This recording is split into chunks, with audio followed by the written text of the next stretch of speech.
बेटा next topic देखते हैं हम लोग बायोमॉलिक्यूल्स चैप्टर से। हम लोगों ने पहले ही इसमें से पढ़ लिए थे दो टॉपिक, कौन कौन से, एक प्रोटीन और दूसरा कार्बोहाइड्रेट। अब हम बात करते हैं न्यूक्लिक एसिड्स की। तो ये न्यूक्लिक एसिड क्या होते हैं? First time isolated by nucleic acid, first time isolated by the Michel from the first cell।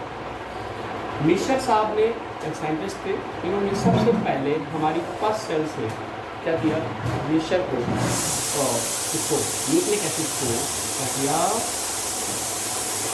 Isolate किया एंड नेम इट, और इसका सबसे पहले नाम लिया न्यूक्लिन। लेकिन कुछ समय बाद इसके नाम में चेंजेस कर दिए, इसे न्यूक्लिक एसिड नाम से जाए। ठीक है, best source of the nucleic acid. अगर आपको न्यूक्लिक एसिड की स्टडी करनी है तो सबसे अच्छा सोर्स जो न्यूक्लिक एसिड का है वो क्या है बेटा? वो है थाइमस ग्लैंड। हमारी थाइमस ग्लैंड से न्यूक्लिक एसिड रिलीज करके इसकी स्टडी करने में हेल्प मिलती है, मतलब ये best source of the nucleic acid. Next बात करते हैं न्यूक्लिक एसिड क्या है ये। तो ये जो न्यूक्लिक एसिड होते हैं बेटा, एक तरह के पॉलीमर्स हैं जो छोटी छोटी यूनिट्स से मिलकर बने होते हैं। इन छोटी यूनिट्स को हम न्यूक्लियोटाइड कहते हैं। ये न्यूक्लिक एसिड दो तरह के हैं, एक यहाँ पर हम पढ़ेंगे DNA और दूसरा पढ़ेंगे RNA। आपको मैं बता दूं कि ये जो DNA है full form deoxy ribo nucleic acid, RNA ribo nucleic acid. ठीक है ना। ये जो DNA है, this is the genetic material. ये कैसा है? ये है आपका जेनेटिक मटेरियल, जबकि ये नॉन जेनेटिक मटेरियल है। अब देखिए ये जेनेटिक मटेरियल्स है, तो क्या करता है, ये बहुत सारे कैरेक्टर्स को वन जनरेशन से अनदर जनरेशन में ट्रांसमिटेड करता है, जबकि इसका काम है क्या करना, प्रोटीन सिंथेसिस में हेल्प करना। ओके, तो इस तरह से ये न्यूक्लिक एसिड दो तरह का है, DNA और RNA। अब हम बात करते हैं कि न्यूक्लिक एसिड कैसे पॉलीन्यूक्लियोटाइड्स है नेचर में। That means the nucleic acid made up of the small unit are the nucleotide. Nucleotide made up of 3 units. First is the nitrogenous base, second is the pentose sugar, and third is the phosphoric acid।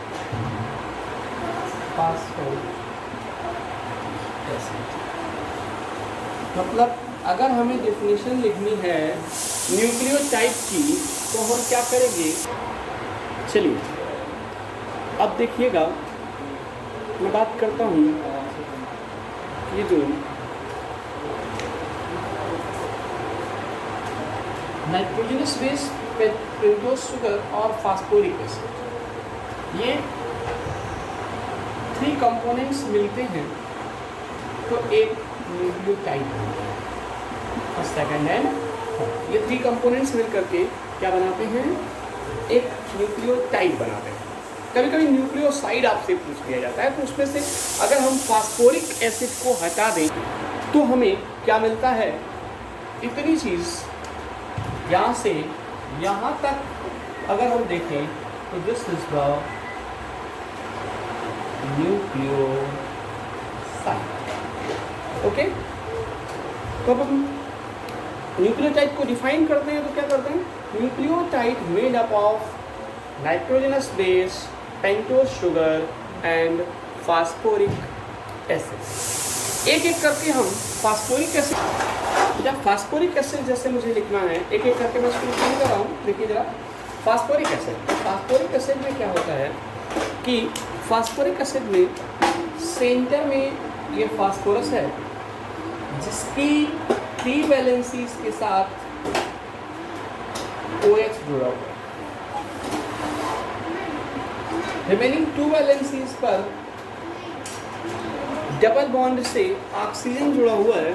तो इस तरह से ये phosphoric acid H3PO4 का structure है। इस तरह से ये फास्फोरिक एसिड जो कंपोनेंट है इसका न्यूक्लियोटाइड। ओके, फास्फोरिक एसिड के बाद हम बात करते हैं यहाँ पेंटोज शुगर। पेंटोज शुगर, तो बेटा देखिए कि जो पेंटोज शुगर है ये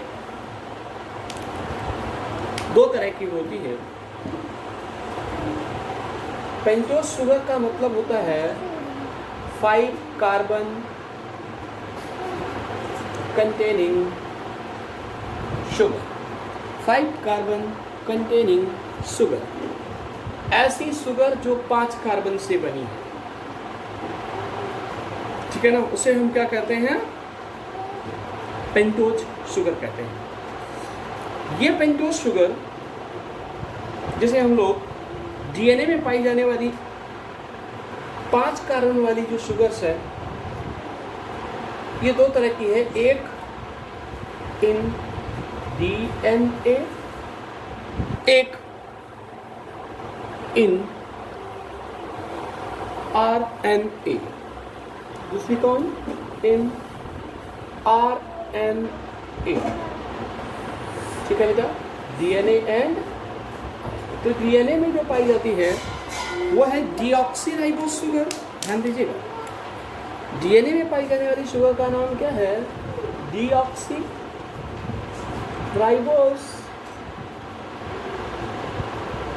शुगर।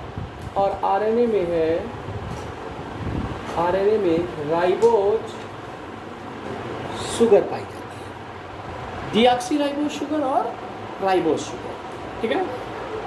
इसको पहले अच्छी तरह से बना लीजिए, फिर मैं बात करता हूँ इनके स्ट्रक्चर्स की, डीऑक्सीराइबोस शुगर और राइबोज शुगर। तो बेटा deoxyribose sugar and ribose sugar. Deoxyribose sugar जो इन DNA में पाई जाने वाली पेंटोज शुगर है वो डीऑक्सीराइबोस शुगर कहलाती है, और RNA में पाई जाने वाली पेंटोज शुगर को राइबोज शुगर के नाम से जानते हैं। डीऑक्सीराइबोस शुगर का स्ट्रक्चर ये हो गया, और राइबोज शुगर जो RNA में पाई जाने वाली शुगर है उसका स्ट्रक्चर आपका ये, ठीक है ना। इसके बाद बात करते हैं हम थर्ड यूनिट ऑफ या third component of the nucleic acid. तो थर्ड कंपोनेंट क्या होता है? Nitrogenous base. नाइट्रोजनस बेस या बेसिस, ये nitrogenous bases, 2 types of the nitrogenous bases are present in the nucleic acid. Nucleic acid में 2 तरह के nitrogenous base होते हैं। First is the pyrimidine. First is the pyrimidine bases. Second is the purine bases. pyrimidine bases and purine bases। ये जो pyrimidine bases हैं, ध्यान दीजिए, ये जो pyrimidine bases हैं इनमें they are derivative of heterocyclic pyrimidine। They are derivative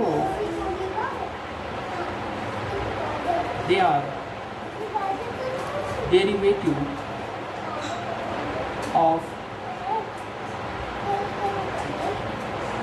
cyclic pyrimidine. Pyrimidine का फॉर्मूला C4H4 और N2, इनके डेरिवेटिव होते हैं। C4H4 N2 के डेरिवेटिव होते हैं, जबकि जो पिरिमिडीन के बाद प्यूरिन बेस होते हैं they are derivative of purines. इसमें भी आप लिख सकते हैं sir, they are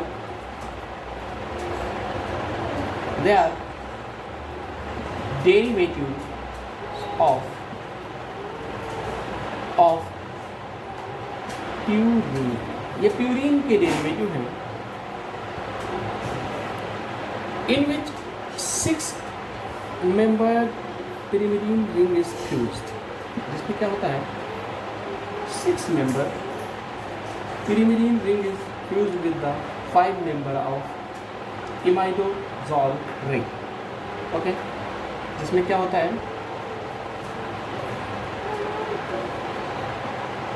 6 member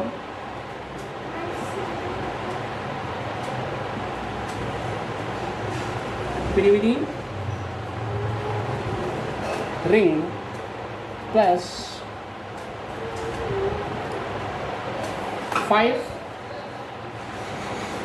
membered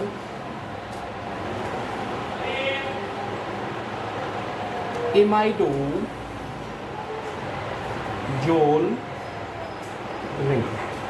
दो चीज़ें होती हैं, ये जब दोनों आपस में फ्यूज करती हैं तब क्या बनता है, एक प्यूरिन बेस।